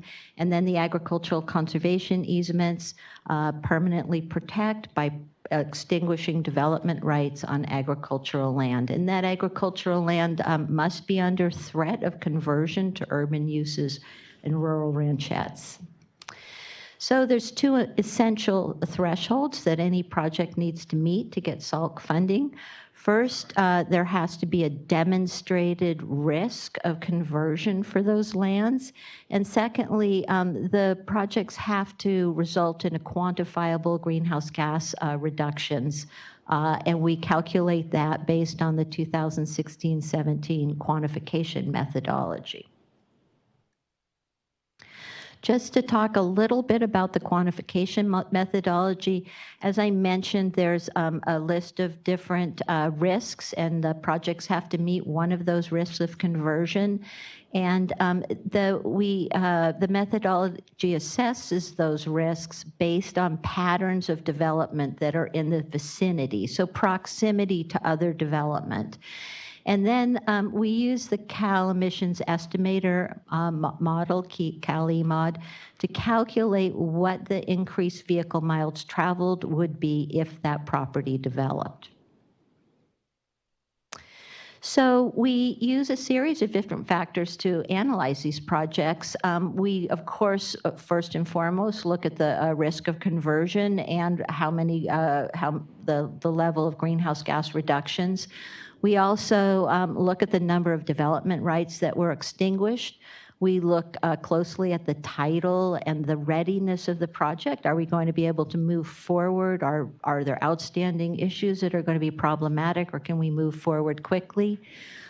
We also look at the co-benefits of the project. Often these projects have significant habitat, watershed quality, green belt benefits that also we take a look at. So we received pre-proposals June 1st, at which we evaluated and presented written comments to the applicants, and all the full applications were due August 1st. Since then, the DOC staff has visited every one of these projects around California, and we've evaluated the title to see if there's any title concerns. We have done GIS spatial data analysis to see if there's any hazardous waste or oil and gas wells, mines. And we've evaluated both the eligibility of the projects and how they rank in the selection criteria that was outlined in the guidelines. And we, October 30th, we assembled an interagency committee that took a look at all the projects. So I'm going to show you a couple projects because a picture's worth 1,000 words, but I think it's important to note that we had a rather remarkable set of projects this year. We had 25 easement projects. It's interesting to see that they were in 17 different counties around California, and they varied widely from 40-acre orchards to rangeland projects. It's 9,000 acres. And we just saw very, very high level projects, as you'll see in a moment. I'll note that while we didn't have any projects that sought the disadvantaged community benefit of a lower matching fund, we do note that there are 7 projects that are within disadvantaged communities. So those projects had sufficient matching funds that they didn't need to seek the benefit, but we can see these projects are benefiting disadvantaged communities. So I want to just take a look at a couple of them. The strategy and outcome grant, I think this is in Santa Clara County, and I think it's important for a number of different reasons. Santa Clara County is kind of a strategic growth council poster county in a way, in that it has very, very dense urban development in the top and rather extraordinary agricultural land in the south. And I love this project too because it shows how these projects build on each other. Santa Clara County got a round 1 strategy and outcome grant where they convened all of the partners working on agricultural conservation in the county, and they came up with a climate agricultural protection plan. And so they're back round 3, and they're now working the county, the open space district, and a host of other partners to develop an easement purchasing plan, which will coordinate the funding of conservation easements among all these different organizations and jurisdictions. So great example of a county with both infill potential and agricultural conservation potential, and also the projects building on each other. And these are these are exciting to show, honestly. This is an amazing project. I'm so pleased to bring it before you. It is, as you can see there, 9,418 acres. And I hope you can see the picture a little better than I can here. But the rather remarkable thing about this is it's got about 350 acres of irrigated cropland right on the valley floor, which is some of the most productive land in the world, honestly. That's Salinas Valley floor. And then you can see the project reaches up another 9,000 acres of rangeland that's an important watershed. So there's a project that has just about everything. Here's a project that shows you the diversity of projects. Here's 69 acres north of Esparto, and it's a walnut orchard where the farmer's been very engaged in adopting sustainable management practices. So we'll see smaller, more intensive agriculture there. I also think this is a wonderful project. It's right between Los Osos and San Luis Obispo. It's right along a road that goes from San Luis Obispo to the ocean. And it's 130 acres. And once again, it combines irrigated farmland and rangeland. The irrigated portion, they grow heritage grains, which are sold locally, so part of the food to farm to fork movement. And they also partner with San Luis Obispo, Cal Poly on seed tests. So there's a whole educational component, and you can see that it provides a buffer between the two communities. Here's a project that we thought we'd show you, partially because it's a place that we all see every time we drive from Sacramento to the Bay Area on Highway 80. It is just slightly west of the city of Vacaville, and once again, a very large project, over 2,200 acres. And once again, a project that has both orchards and rangeland with significant watershed benefits. And it's got viewshed benefits. We're going to look at those hills every time we drive to the Bay Area on Highway 80. So that's a very brief. I think you're going to hear some land trusts, so I wanted to keep it very brief. But what we're asking is that you approve the staff recommendation to fund the $33,962,403 of the 25 easements and the 2 strategy and outcome grants. So thank you very much. Any questions? Thank you. Julie? I don't have any questions, but I do have a couple comments. And I wanted to first thank Catherine very much for presenting, and then just all of the work, and certainly all the work of the staff over this last year on putting together our 3rd round of SALT grants. And it just feels good. This program started with a rather scrappy $5 million in round 1, and all of the work it takes to try to connect the protection of agricultural land and realize the greenhouse gas benefits and all of the additional wonderful benefits that you get with doing this type of work. And I guess I would want to say that I hope that round 4 will be the year that we can crack the nut of the strategy and outcome grants. It's been tricky with the administrative requirements, and I think as such we're seeing less applications that I think we would likely have if we could make it more practical for applicants to apply. So I'm looking forward to working, with our interagency partners. We've had great support and great input from stakeholders too along the way, and that's it. I'm just really, it's a happy day. Thank you. It is a very happy day. It truly is. So. Yeah, Bob. Can you talk a little about the geographic distribution? It seems as if almost all of these grants are in counties in Northern California. There are a few in Southern California. Yeah. This has been a sort of persistent problem. We've talked about it before. I'm curious kind of if you have the data from the last set of grants and how this compares to that group. Unless we start to spread these around a little bit, I think we're going to lose support of Southern California. So we've got to be cognizant of that. And then I have a second question after you're done with that one. I think it's a really important point. It's something I've certainly thought a lot about as an agricultural conservationist.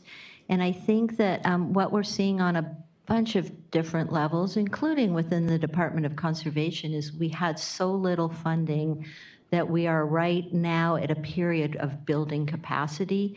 And if I had to answer why I believe there aren't as many Southern California projects, it's not because there isn't important agriculture in Ventura and Riverside, Imperial counties. It's because we lack land trust capacity in Southern California. And so I feel that it's one of the important things we need to think about in the next couple of years is how we build land trust capacity throughout California. I mean, we've seen we've seen a lot more land trust capacity around natural resources because there's been very significant funding. The land trusts that have done both agricultural and natural resource work, like some of the coastal counties, those folks have built some agricultural conservation capacity. But right now, agricultural conservation is really just coming of its own. And I think it's important for us as we're creating a steady funding source to also invest in building the capacity of our nonprofit and our open space partners as well. Let me observe, though, that there were not applications that were turned down from Southern California unless they were. So this is, there has been some criticism in the past that there were applications that didn't meet the competitive requirements in the other program. But in this instance, it's a lack of applicants. It's a lack of applicants, and as I said, some of these projects that you're looking at today are years in the making. It takes a long time for these nonprofits to work with landowners, and I found, having worked for an agricultural land trust, that it actually takes time to just build some momentum within a community. So, and it's possible that, land trust capacity could have impacted the quality of applications as well as the quantity. To follow up on that, Catherine, I'm just wondering about, it's good to focus on land trusts, but are there other potential partners that could help us communicate that with changing climate, agricultural land is worth saving, not only because of food production, but also because it can sequester carbon. So are we able to really tap into the Resource Conservation District Network, into cooperative extension, and thinking about some of the local governments, it could be the roadway into some of the planning grants to really help tie it all together. And I'm just wondering if there aren't some other avenues that we might want to pursue in a very aggressive kind of way as well. And I'll add, before you respond, I'll add to that some of what SGC is doing is to map conservation, and that will feed into this process as well. Yeah, as you may know, the Department of Conservation also has a statutory relationship with resource conservation districts. So this last year, we awarded grant money to resource conservation districts to build their capacity. And I think and you allude to one of the really interesting things about agricultural conservation is that we're at a moment now, as we're understanding the importance of agricultural land in addressing climate change, that it's not just protecting the land, it's the work that CDFA is doing with healthy soils, where we not only want to protect that land is the place where we can sequester very significant amounts of carbon, and we know we need to actually be sinking that carbon to reach our goals. And so I think, I think that, the healthy soils work is an important, we need to marry our programs carefully together. our easement programs and some of our sustainable management programs and really invest in those lands that we've permanently protected. The other question is, there are a lot of grants that are under 500 acres. And I wonder whether there's any research that shows whether the grants of that scale in the long run actually do any good, or if, if you don't protect, if you've got an island of 100 acres, that's not going to keep development from getting a lot of land around those areas. So, I understand the land that are in 1,000, 2,000, 3,000, 9,000 acre chunks. I'm just curious what we've seen, either in past grants that we've done that are now, it hasn't been very long since we've been making these, but I question whether these small grants are useful. Well, yeah, I'm super happy to be able to address that. It's something I think is important. And I think number one, I want to say that at this point in the third round, we're actually beginning to get enough data that we can start to analyze what we're looking at. I mean, when we were doing 1 or 2 a year, we just didn't have enough information to assess the situation. And I guess the answer to my question is, are these small grants worthwhile? The answer is really another question, and that is, what is your goal? If your goal is to sequester carbon, clearly some of these very large rangeland projects that might not be proximate to a urban edge are going to be our biggest bang for the buck on carbon sequestration. But if you look at a strategically placed small easements on an urban edge can actually block the course of development for a city. I worked for the Brentwood Agricultural Land Trust, and we were able, through a series of rather smaller easements in the 150 to 250 acre range along a main corridor, to block the path of that city's development. So I guess it's location specific, I would say. I'll also note. So I would say influence rather than block. Yeah. Yeah, I guess that's the advocate in me coming out. I'll also note the other thing that I think for me has been important to realize is that some of the rangeland, these very large parcels, offer very significant habitat watershed benefits. Some of the smaller easements that we look at, for instance, in the Monterey and Salinas area, those are 100-acre properties that you can crop them 4 or 5 times a year. So, I mean, the other thing we're looking at, influencing sprawl and sequestering carbon, all the natural resource benefits. But I am a food production advocate, so I would argue that there's particular benefit in, I think the Monterey and Salinas grows 90% of the nation's lettuce. So that's got to have, to me, that has a very specific value as well. The last thing I would just ask is, I think it's useful to look at cost per acre. It's not a metric that it's an efficiency metric, and I think it's something we need to pay attention to. I'm sure they range all over the map here. Based on based on proximity to urban edge, based on agricultural productivity, that land in Monterey is justifiably expensive compared to some of the rangeland.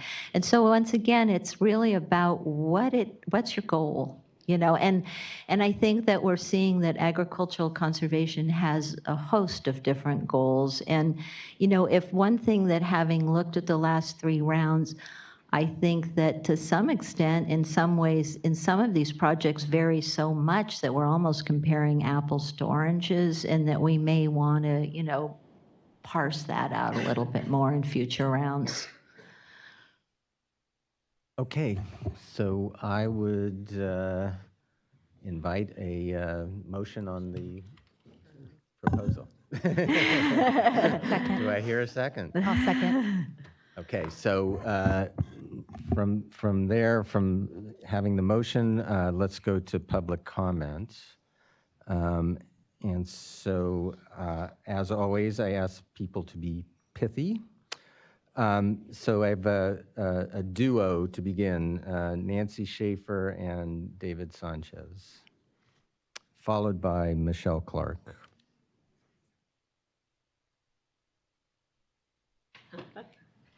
Are you going to start? Yeah. It's yeah. going to take both of us because I'm a little bit busy. All right.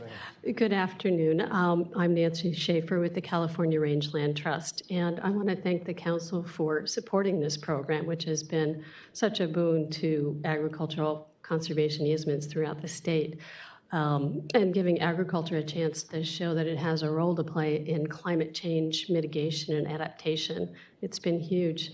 And as Catherine mentioned, it comes at a time when there's a dearth of funding for ag conservation easements. So this program has allowed the Rangeland Trust to leverage funds, primarily with Natural Resources Conservation Service, to protect 18,000 acres around the state.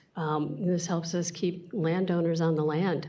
And speaking of landowners, I want to introduce Elizabeth Marshall-Mabey. She is one of the landowners of the Marshall Ranch, and her ranch manager, David Sanchez.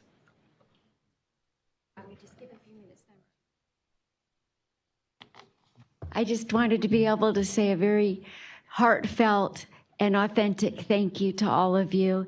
And thank you to Matt Dunnigan. I think he's back there. Thank you. And also his helper and assistant that came out, Michael Shaw. The Marshall Ranch began a long time ago. In 1880, the white settler side of my family started the ranching part of the ranch. But even before that, my Native American side of the family was already dwelling there and doing their ranching and homemaking there on that same property. And over the years and over the centuries, my grandfather built it up and coupled together the different homesteads of my Native American side as well as my white settler side. And we found ourselves as a family with the stewardship obligation of this ranch in its current form. And now it had grown during my grandpa's day up to well over 4,000 acres, but then at his passing, because of the estate tax, it shrank. And now it's 3,000 acres, but that's 3,000 acres. That's 34 certifications of compliant patent parcels that could turn into easily many more. So we're talking about 60 chimneys, probably 120 cars. And in a moment, I'm going to turn it over to my ranch manager, who also handles all of our environmental projects, of which we're very interested in doing many of as a family and as a ranch. So I just want to say thank you on behalf of me, my brothers, my dad, who taught for 25 years in public education as an art teacher after serving in Korea and then coming home and marrying my mom at San Jose State. So I want to thank all of you for helping us to save this ranch and use it for such good causes. And I want to give it now to my ranch manager, David Sanchez. Thank you. Thank you. Thank you, Elizabeth, and thank you to the council for hearing us in our comment. And thank you to the Department of Conservation for being a part of the success of the Marshall Ranch, because without this grant, there's a pretty good likelihood that we would have already subdivided it by necessity, just through succession. And as you know, it's not just carbon sequestration, but carbon emission, and both sides work against us. And so we lose the heritage shed, we lose the watershed, the wildlife habitat, increase carbon emissions, decrease carbon sequestration. It's all bad news. And you have helped us to create a situation that's very happy for us and for our community. We live in a place that we're on the edge of urban sprawl, even in our rural area. And we have subdivision creeping all around us. And even just to bring up something that was brought up as a question by Mr. Fisher, we have a small 80-acre land holding near the middle of the ranch that was purchased and subdivided into two components, 240s. And that increased the traffic on our little tiny one-lane road tremendously, degrading the road, quality of life, quality of air, carbon emissions. The landowner decreased or just basically clear-cut whole swaths of agriculture and decreased the carbon sequestrations that we had just in that small little parcel, a tremendous amount of degradation and harm right on our border. And it affects us every day. And you've helped us to stem the tide of that, and we can hold our head up and say, you know, we're doing good work, and you're a part of that. Thank you so much. Thank you very much. Okay, Michelle Clark, followed by Kayla Detman. Good afternoon. My name is Michelle Clark, and I'm the Executive Director of the YOLO Land Trust, and you saw our project before you. It's actually number 20 in your packet. Yolo County has over 251,000 acres of prime farmland with some of the best soils in the county. In 2016, the gross value of Yolo County's agriculture was $662 million. Most of these farms are small. They're not the big rangeland farms. These are small farms. And when we close this project, this will be project number 65 for the YOLO Land Trust. We have existing projects, and a lot of those were funded already by the Department of Conservation. Yolo County has a very strong zoning policy that protects agricultural land. I stress this point because at the YOLO Land Trust, we know that long-term sustainability of agricultural conservation easements requires three components. Number one, you have to have willing landowners. Number two, you have to have a strong land trust that will enforce and monitor these conservation easements. And number three, I believe you have to have a local government that believes in the importance of protecting farmland. Our project today will ensure that a small family-owned walnut orchard will not be subdivided in the future to small home sites or rural ranchettes. We could not preserve this farm without the grant from the Department of Conservation, and we're also receiving a grant from the County of Yolo. For those of you who don't know Esparto, it's an unincorporated area. It's a very, very poor community, and it's on your way when you're driving on Highway 16 to the Cass Creek Casino. So this project is just off of Highway 16 between Woodland and the casino. I really want to thank the Department of Conservation staff for their help in assisting us with the grant application. We look forward to working with them to close this project as expeditiously as possible, and my landowners are thrilled that this project's going forward.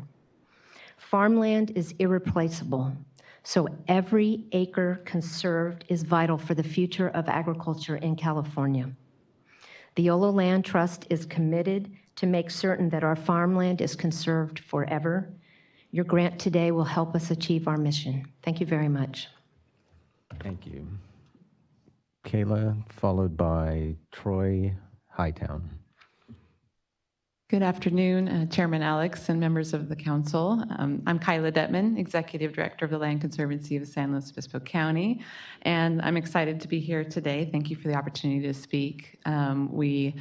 It was a great moment to see our two projects recommended for funding by staff, and we hopped in the car and came up here last night simply to say thank you, both to the council and, of course, DOC staff for helping make this possible.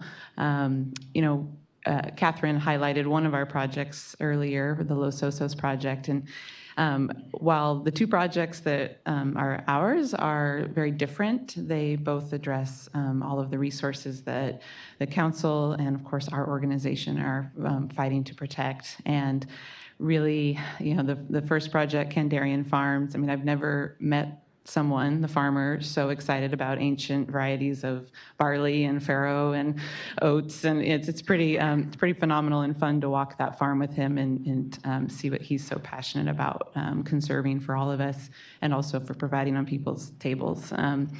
And that it's a very strategic farm for us to protect. It bookends the Los Osos Valley, one of the most fertile growing regions in our county, if not the most productive. And really, it builds off of multiple projects that we have done in that valley, and our goal is to protect it all. So along the topic of those strategic smaller farms, this is a great example of one of those. On the other end of the spectrum, our other project, the Atia Ranch, is a 7,700-acre property.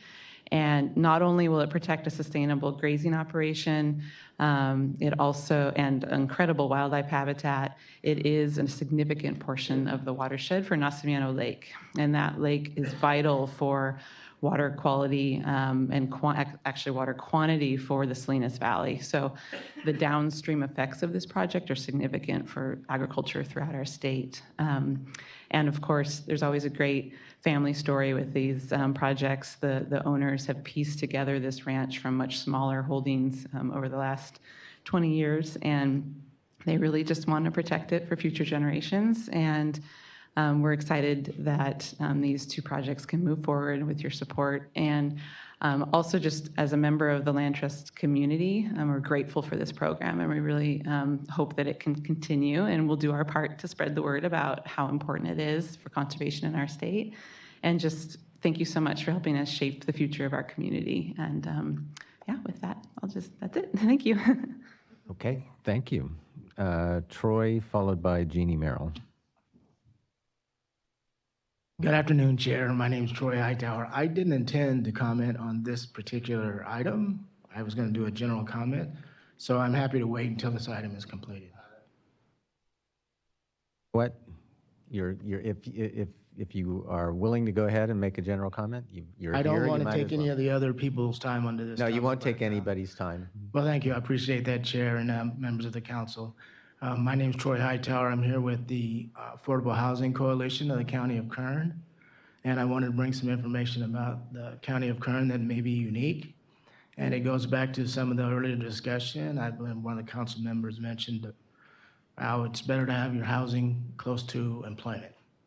Kern County is one of the only counties where we have significant employment centers in the rural areas, but we don't have housing close to those large employment centers. We have logistics centers, our energy and ag, and now we even have a outlet mall at the base of the grapevine that's 25 miles from the city. So the reason I bring that up is we're also have the highest disadvantaged communities. So I see an opportunity where your programs, the affordable housing and the TCC, could not only help our community, but as well could address the goals of the state to reduce VMT. And with that, I ask you, we've applied for a TCC planning grant, and we are planning to apply for an AHSC grant for the community of Lamont. And with that, thank you. Great, appreciate your interest. Okay, Jeannie, followed by Nicole Braddock. Thank you so much. Just a few words. This is an exciting day for climate smart agriculture. Not only do we have a great award announcement today on the Sustainable Ag Lands Conservation Program, but also the Healthy Soils Grant awards were made today. This is Global Soils Day, so it's nice to be here on that day. And we also really appreciate the work of the council to make this program possible, and the staff who've worked so hard to make this program accessible and strategic and thoughtful. I wanted to echo an earlier comment about the strategy and outcome grants. So I think with the passage of AB 398, the cap and trade extension, there's more flexibility and diversity of the kinds of projects that can be funded now with that revenue source. And I think we really need to think about how to make the strategy and outcome grants work for local governments. We've got to pair permanent conservation protection with the easements along with strategic, thoughtful ability of local governments to be able to engage in farmland conservation planning and policy development. So we would support efforts of the council and the staff to think about how we might move forward with the strategy and outcome grants to make those more accessible and attractive to local governments. But thanks. Thank you. Nicole, followed by Tracy Ellison. We're just coming up together since we're talking about the same project. Good afternoon, Chairman Alex and council members. I want to reiterate all of the support my colleagues are, or the thank you my colleagues are offering to the council for supporting this program. It makes a huge difference, especially right now in California. The Brazelton project, which you saw on your screen there, is one of the biggest ones that the Land Trust has worked on in my time in the last 10 years. And you may have noticed that it's adjacent to another 2,000-acre protected property, making a 4,000-acre forever protected community buffer, which in the Bay Area is a really big deal. Not only is it a viewshed that we'll all see, but it is important for the watershed as well. Also want to thank the DOC staff who have been incredibly supportive of our work. And then I'll turn it over to Tracy to talk about the project. Thank you, Nicole, and thank you, Council, for hearing us today. I want to thank Julie because I was kind of green to all of this over the last few years, and I've sat in on lots of meetings as you guys have pulled this program together, and I know Julie has supported all of us along the way. Also with the DOC staff and myself in particular, Shauna, thank you very much for working with us. Kind of a boots on the ground. I think the room is filled with those of us that are working with these landowners and building these relationships. And without this funding, we don't have that conversation. And so we thank you for making the decisions and the hard work over the last 3 years, bringing this program to us. As Nicole said, we were number 11 on the project list there. It's a Brazelton project in Solano County. And my phone is open, my door is open. Please come and visit me, come and visit the property. And I hope you take advantage of that because you need to get out and see these properties that are being considered. We had the Brazeltons drive out to the bottom of their driveway one day and there was a for sale sign. Their cousin's property was for sale, which was in the stomach of their property. And so they didn't want to see Grandpa's ranch or a portion of Grandpa's ranch go to someone else. And when they drove out, they Googled, what do we do? And Solano Land Trust is where they ended up. So 2 years ago, they came in our offices as that willing seller with a crisis and a need. And the funding here at the state of California and through this program is going to put Grandpa's Ranch back together, going to keep 4 generations of farmers farming. It's been in the family for over 100 years. And I know the family would encourage you to come out, and that invitation is open. So thank you. Thank you very much. Virginia Jameson, followed by Lauren Hubert. Hi, good afternoon. My name is Virginia Jameson. I'm Deputy State Director with American Farmland Trust. And like others, I would like to thank you for your continued work to support great projects like these funded under the SALC program. We're so thrilled that SGC has continued to support this program, which we see as absolutely vital for meeting the state's climate and farmland protection goals. I would like to echo what Catherine said about the importance of having a continuous funding stream. This allows land trusts to cultivate potential easement projects, sellers, get them shovel ready, and strategically prioritize projects. We note that the demand for the SALC program continues to remain high. We greatly appreciate the council's support for robust funding for the program and hope to see it grow even more in the future. I'd also like to echo Catherine's concern about the lack of capacity in the state amongst farmland trusts. There are very few farmland trusts in the state exclusively focused on agriculture, and they have very few staff. For example, Monterey County Ag Land Trust has 1 staff person, and Central Valley Farmland Trust has 2. So with regard to small easement grants, Mr. Fisher, you mentioned these small parcels, particularly at the urban edge, those reinforce political boundaries that would otherwise be subject to change any given Tuesday, so we think they're very important. With regards to the strategies and outcomes grants, we're very pleased to see those continue. We think planning for agriculture is incredibly important. Although like Jeannie and Julie, we wonder if there will be any willingness on the part of the council to relax the requirement that local jurisdictions front the money, as we believe that constitutes a significant barrier to applicants. And then finally, AFT would like to remind the council of our desire to see the state set a goal for reducing farmland conversion. You may recall hearing about the several studies, ours included, that show that California can't meet its GHG reduction goals without curtailing farmland conversion. So without a target to aim for, it's difficult to measure our progress, and we can continue to defer hard choices to the future. We're at a climate change tipping point globally, and we only have so much prime farmland in the state, so we hope that you'll set your sights on a hard and fast target for farmland conservation. Thank you. Thank you. Lauren?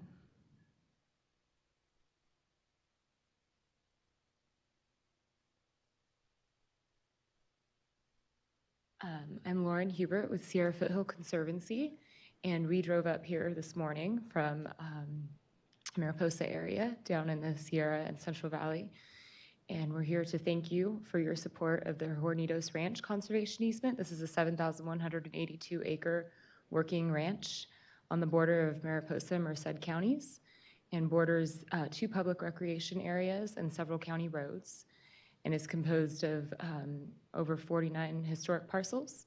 They're all legal and have their certificates of compliance, and this grant is giving us the opportunity to move the land ownership away from the developer that wants to put a 4,000 home development there and move it into the hands of a generational working ranch family.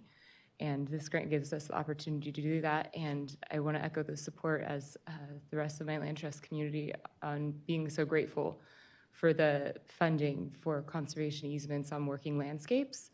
And it's given us great ability, and the technical assistance from the staff at DOC is completely outstanding, and I want to give them a big hand.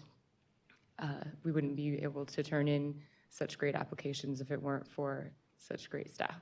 So thank you. Thank you very much. Comments from council members? I'll just say it's very rare to get universal acclaim, so staff should be very pleased. Okay, there's a pending motion and a second, so all in favor say aye. Aye. Aye. Opposed? All right, it passes unanimously, and the grants will be awarded.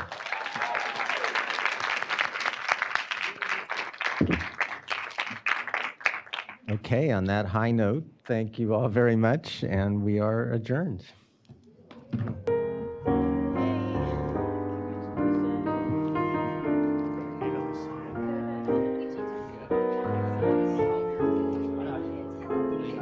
Yay.